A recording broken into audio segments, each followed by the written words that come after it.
Hello, good evening dear students. This is Sonia Kaushik and we are doing our chapter The Living World from class 11th biology and today is lecture 3. If any one of you have not watched lecture number 1 and 2, so go and watch it, then you can understand this lecture more properly. Right चलिए आज का topic start करते हैं। आज हम start करेंगे classification. Classification क्या है स्टूडेंट्स? ऑर्गेनिजम्स को सिमिलैरिटीज़ के बेसिस पे या डिफरेंसेस के बेस पे अलग अलग ग्रुप्स में डिवाइड करना सो दैट उनकी स्टडी इजी हो सके, that is called classification. Right, so what is classification? Classification, it is a process of categorizing different organism on the basis of some easily observable characters. For example अगर आप animals की different category देखें तो dogs एक अलग category है, cats अलग category है, मैमल्स अलग कैटेगरी है। प्लांट्स में देखें तो wheat and rice they are different categories. And if we want to use any scientific terms for this category so we can use taxa. Categories को हम टेक्सा भी बोलते हैं। लाइक जैसे स्कूल में we can not teach each and every student of school at in a same class, we have to differentiate into different classes, into different sections, right? So that classification is easy for study. Similarly, as we have huge biodiversity, so it's important to classify them, the organism, into different categories so that we can study them easily and properly. Next, Texas से related एक और word हम यहाँ पे पढ़ेंगे, taxonomy. ठीक है, taxonomy is a Greek word और ये जो टर्म दी थी, this term is given by D Candolle in 1831, very important, and Carolus Linnaeus also regarded as father of taxonomy. Yes, what is taxonomy? It is the branch of science that deals with study of principal procedures of classification, and in simple words we can say the branch of biology that deals with characterization, identification, classification, nomenclature of organism. किसी भी organisms की study के लिए students उनके characters को जानना, identify करना, classify करना, उनको नेमिंग करना, ये सभी चीज़ें इंपॉर्टेंट है। तो ये सब चीज़ें आती हैं टैक्सोनॉमी के अंदर। ठीक है, उसके बाद एक और टर्म आती है टैक्सोनॉमी के बाद, एक और ब्रॉड टर्म आती है that is systematics. Systematic is a Latin word that comes from a word systema. Systema means it is the systematic arrangement of organism for systematic study. Right, और different terms में हम इसको देखें तो taxonomy along with phylogeny. Taxonomy मतलब जो अभी तक हम ऑर्गेनिज्म का करेक्टराइजेशन, आइडेंटिफिकेशन, क्लासिफिकेशन, नोमेनक्लेचर ये सब कर रहे थे, अगर उसके साथ ऑर्गेनिजम्स की इवोल्यूशनरी हिस्ट्री को भी स्टडी किया जाए सो दैट इज़ सिस्टमैटिक्स। ठीक है, इवोल्यूशनरी स्टडी को क्या बोलते हैं, या evolutionary history of organism is called phylogeny and life history of the organism is called ontogeny. So ये दोनों ही टर्म्स आपको पता होनी चाहिए कि what is ontogeny and what is phylogeny. So what is systematics? Taxonomy along with phylogeny, or in other words systematics is the science that deals with diversity of organisms and with their comparative evolutionary relationship among them. मतलब organisms की study हम कर रहे हैं, classification कर रहे हैं हम organisms का, तो उन organisms में आपस में evolutionary तरीके से phylogenetic पॉइंट ऑफ व्यू से क्या रिलेशन है, ये सब स्टडी करना इट इंक्लूड इन सिस्टमैटिक्स। लेकिन सिस्टमैटिक्स के अंदर बाद में फिर कुछ चेंजेस किए गए, that field is called new systematics, या उसको बायो सिस्टमैटिक्स या न्यू सिस्टमैटिक्स के नाम से भी जाना जाता है। And the term new systematics या new systematics is given by Julian Huxley. क्योंकि according to new systematics comparative study में और क्या चीज़ें, it is based on morphological, जो बाहरी करेक्टर्स है ऑर्गेनिज्म के उस पर डिपेंडेंट था, साइटोलॉजिकल सेल के करेक्टर्स, इकोलॉजिकल जैसी एनवायरनमेंट में जैसे ऑर्गेनिजम्स के अंदर बायोटिक और एबायोटिक फैक्टर्स के साथ वो इंटरेक्ट करता है, उस तरीके से बायोकेमिकल तरीके से कि क्या उसमें एंजाइम्स है बॉडी के अंदर या क्या डिफरेंट केमिकल्स है डीएनए आरएनए के फॉर्म्स में। तो new systematics include systematic study of organism that is also based on morphological, cytological, ecological, biochemical and genetic point of view.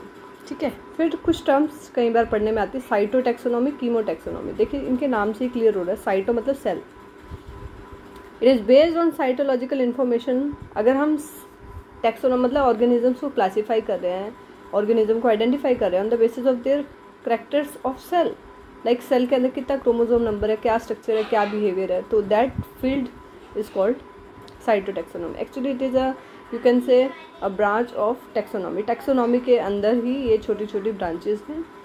ठीक है।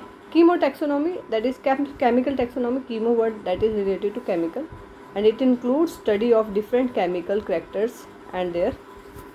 फॉर एग्जाम्पल अगर हम बात करें, different plants have different chemical nature, like some organism some plants may be related to they can different in their secondary metabolite production, like some are spice, some produce spices, some produce alkaloids, right? So on the basis of chemical nature of plants we can also differentiate them, and that branch is called chemotaxonomy.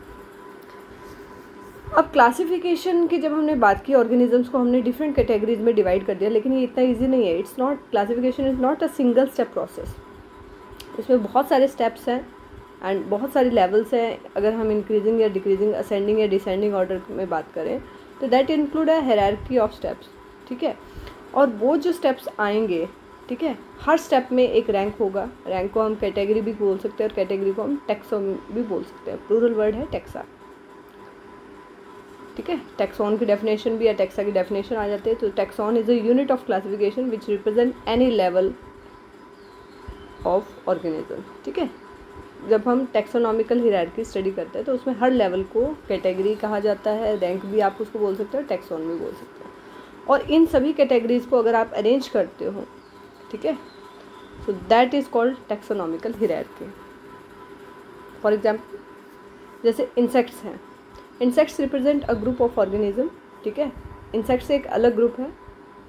आप सभी को पता है insects belong to phylum Arthropoda. Arthro मतलब jointed, poda मतलब legs, जिनमें jointed legs होते हैं।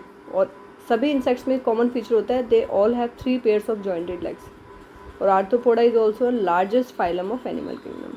सो ग्रुप का मतलब या टैक्सा का मतलब या कैटेगरी का मतलब ऐसे ऑर्गेनिजम्स जिनमें बेसिक सिमिलैरिटी प्रेजेंट होती है। So according to taxonomical study, मैंने आपको बताया टैक्सोनॉमी की वजह से, टैक्सोनॉमी में क्योंकि क्लासिफिकेशन, आइडेंटिफिकेशन, नॉमेनक्लेचर, ये सभी चीज़ें आ जाती हैं। सो टैक्सोनॉमी से ऑर्गेनिजम्स का स्टडी करना और भी इजी हो गया। According to taxonomical studies some common categories of organisms, हम कॉमन कैटेगरीज के बेसिस पे ऑर्गेनिजम्स को कैसे डिवाइड कर सकते हैं। We can differentiate them on different kingdoms. Like आपको पता है 5 मेन किंगडम है, most accepted 5 kingdom classification that is given by R.H. Whittaker, जिसने ऑर्गेनिजम्स को डिवाइड किया है kingdom Monera, kingdom protista, kingdom fungi, kingdom Plantae and animalia, right. Next chapter में biological classification में हम ये किंगडम्स को डिटेल में करेंगे। और किंगडम के बाद जो लेवल आता है दैट इज़ फाइलम। एनिमल्स में हम फाइलम लेंगे और प्लांट्स में हम डिवीज़न देते हैं।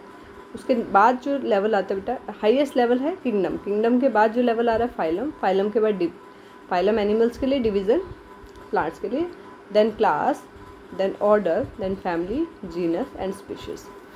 तो ऑर्गेनिजम्स को जब हम इस तरीके से अरेंज करते हैं, यू कैन सी, जब ऑर्गेनिज्म को भी हम इस तरीके से अरेंज करते हैं, लाइक सबसे पहला सबसे हाईएस्ट लेवल क्या रहेगा, kingdom, then phylum for animals, division for plants, then class, order, family, genus, species। तो ये जो आपको लेवल्स नज़र आ रहे हैं बेटा, 7 मेन जो आपको category, these are called taxonomical categories. Obligate category, अगर किसी ऑर्गेनिज्म को हमने क्लासीफाई करना है तो उनको इन कैटेगरीज में हमें रखना पड़ता है। एसेंशियल कैटेगरीज हैं, ज़रूरी है ये, और ब्रॉड कैटेगरीज हैं, राइट। और इन सभी कैटेगरीज में से ये जो लेवल्स है बेटा, lowest level is species. Lowest category भी बोल सकते हैं, बेसिक कैटेगरी भी बोल सकते हैं, that is species.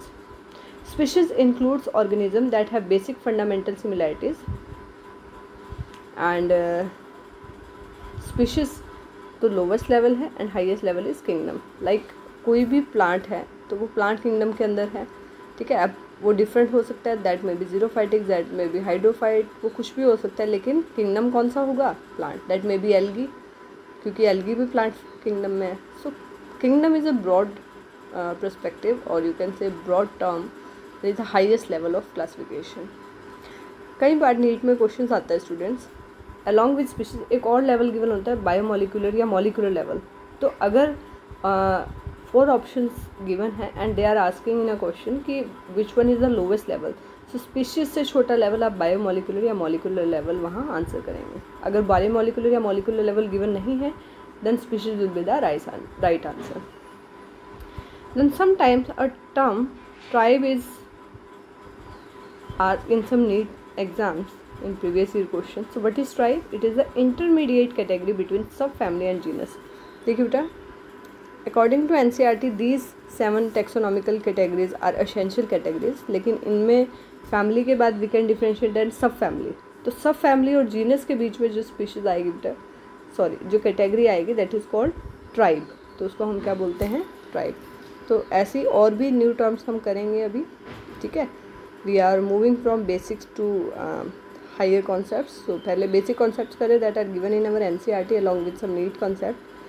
So this is all about today but we have discuss today. आज हमने क्या डिस्कस किया है student? Classification, taxonomy and taxa, who gave the terms taxonomy, and